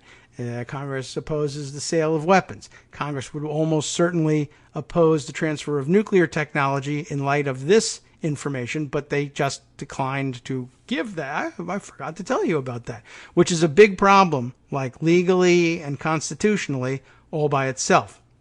We'll see if we can get to that in just a minute. While the Saudis' ultimate goal has not been conclusively assessed by U.S. intelligence, the sources said, the missile advancement could mark another step in potential Saudi efforts to one day deliver a nuclear warhead, were it ever to obtain one. The kingdom's crown prince, MBS, the guy, has made it clear that should Iran obtain a nuclear weapon, Saudi, that's how they put it, Saudi, would work to do the same, telling 60 Minutes in a 2018 interview that, quote, without a doubt, if Iran developed a nuclear bomb, we would follow suit as soon as possible. Though Saudi, it's very interesting how they put it this way. They don't say though Saudi Arabia. Though Saudi is among the biggest buyers of U.S. weapons, it is barred from purchasing ballistic missiles from the U.S. under regulations set forth by the 1987 Missile Technology Control Regime, an informal multi-country pact aimed at preventing the sale of rockets capable of carrying weapons of mass destruction. Yet the Saudis have consistently taken the position that they need to match Iran's missile capability and have at times sought help on the side from other countries, including China, which is not a signatory to the pact. We're at a competitive disadvantage. We need to get out of this thing and scrap it. That's probably next. Saudi Arabia, the Arabia comes back, is known to have purchased ballistic missiles from China several decades ago, and public reports speculated that more purchases may have been made as recently as 2007. The kingdom has never been assessed to have the ability to build its own missiles, or even effectively deploy the ones that it does have. Instead, the Saudis' arsenal of Chinese-made ballistic missiles was a way to signal its potential military strength to regional foes, primarily Iran. That, the sources told CNN, has shifted based on the new intelligence. For decades, the U.S. worked to ensure that Saudi Arabia had air supremacy in the region. We're giving away free gas, right? Largely through its purchases of American military aircraft, precisely so that it wouldn't seek to go around the U.S. to upgrade its missile capabilities. Been selling them all those weapons to try to avoid this, and then they did it anyway.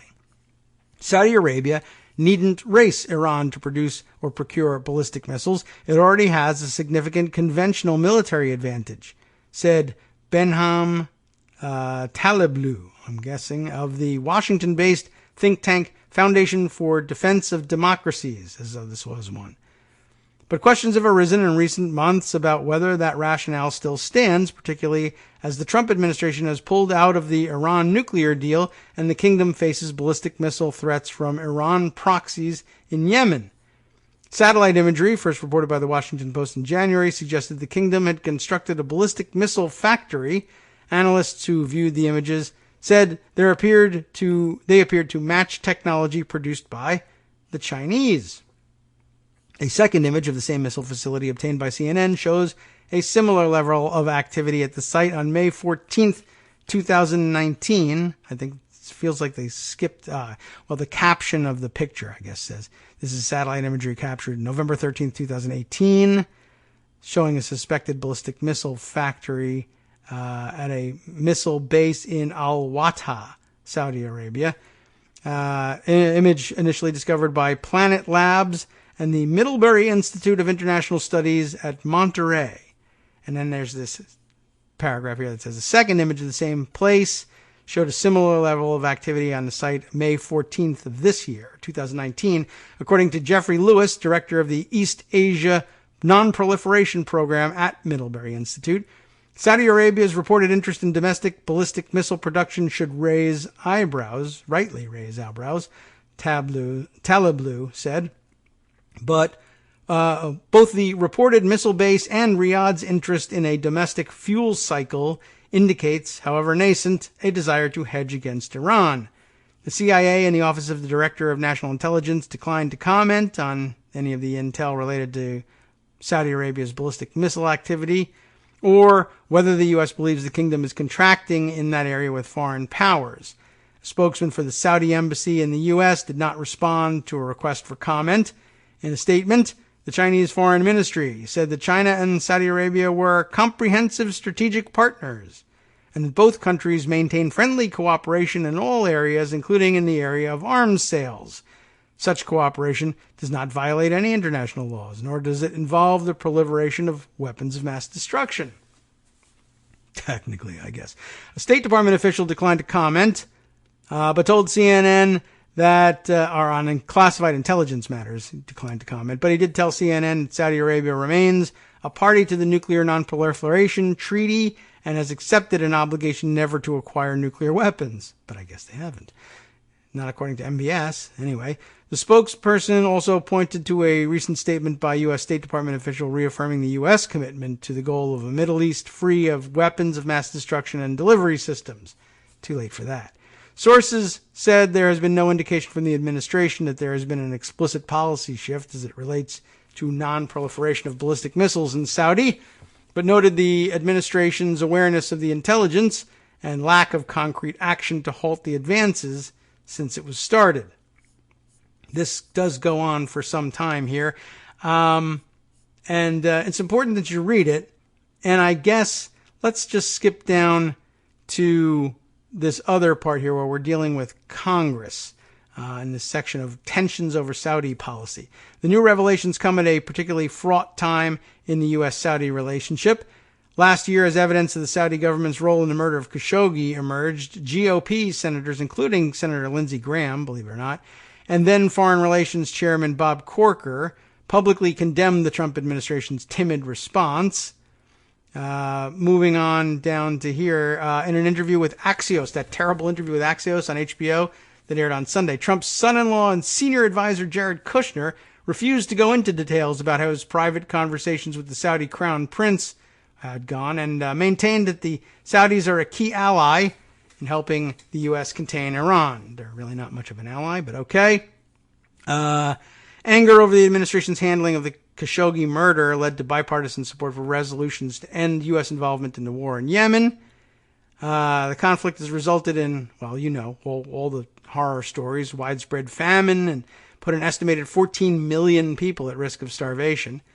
And in March, they pushed through the Congress a measure that would have forced Trump to get permission from Congress before allowing the U.S. military to aid Saudi Arabia in that fight. He, of course, vetoed it. They were unable to override the veto. A bipartisan group of 7 senators, including Bob Menendez and Lindsey Graham, on Wednesday said they were introducing resolutions to block all 22 arms sales tied to the administration's recent May 24th move, declaring an emergency again and trying to use the Emergency Powers Act to sell weapons to another country, which also is not the intention of that Emergency Powers Act. There's an ongoing bipartisan effort to finalize new sanctions package targeting Saudi Arabia, when opposed on its face by the Trump administration, which tends to cast its view of the kingdom as a binary choice. You either with him or against him, I guess, basically. But apparently some uproar as well about the lack of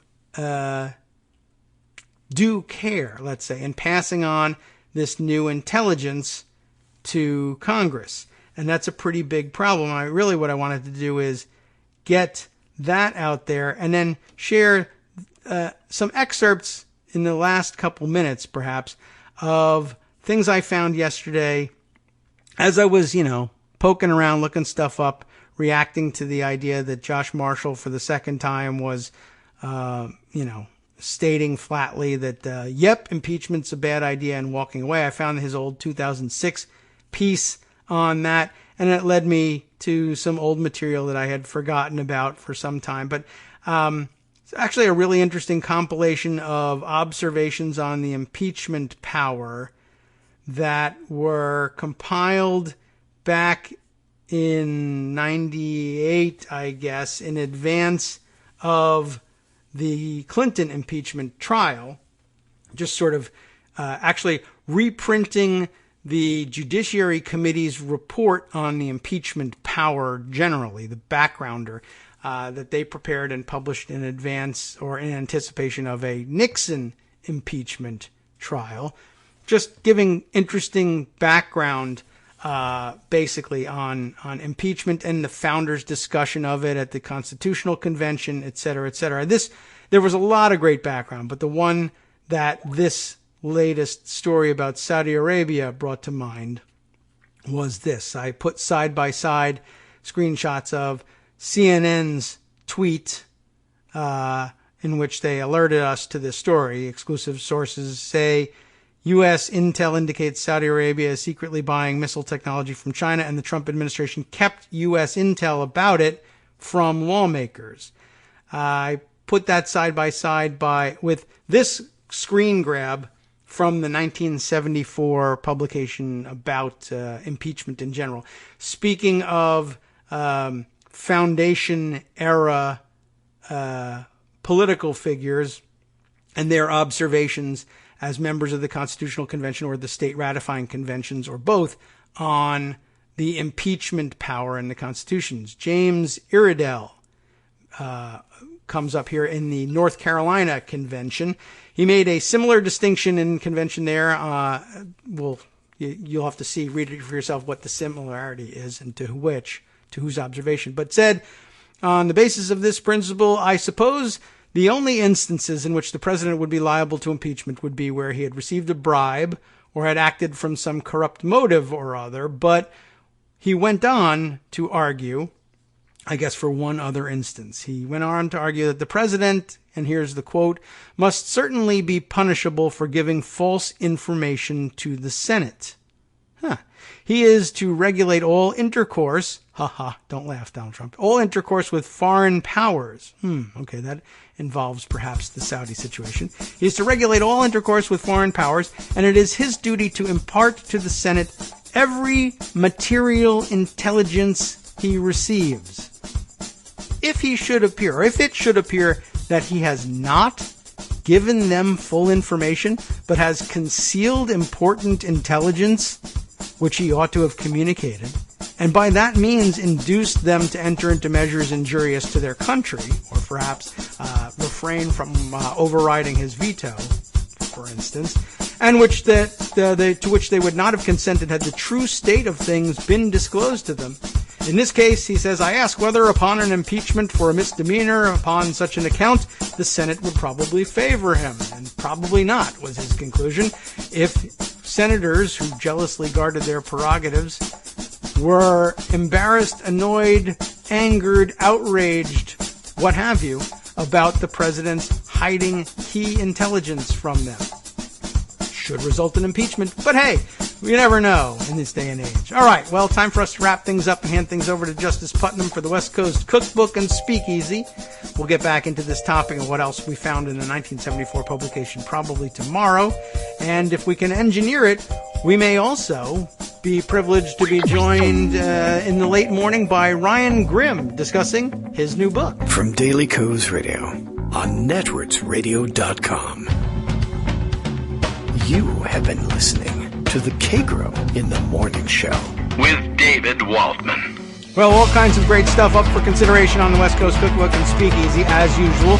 Let's take a look at this one. This one jumps out at me. Trump put an end to vital research into cancer, Alzheimer's, and HIV. Can you believe it? I guess you probably can by now. Probably nothing can surprise you. We'll see if justice can make your jaw drop next.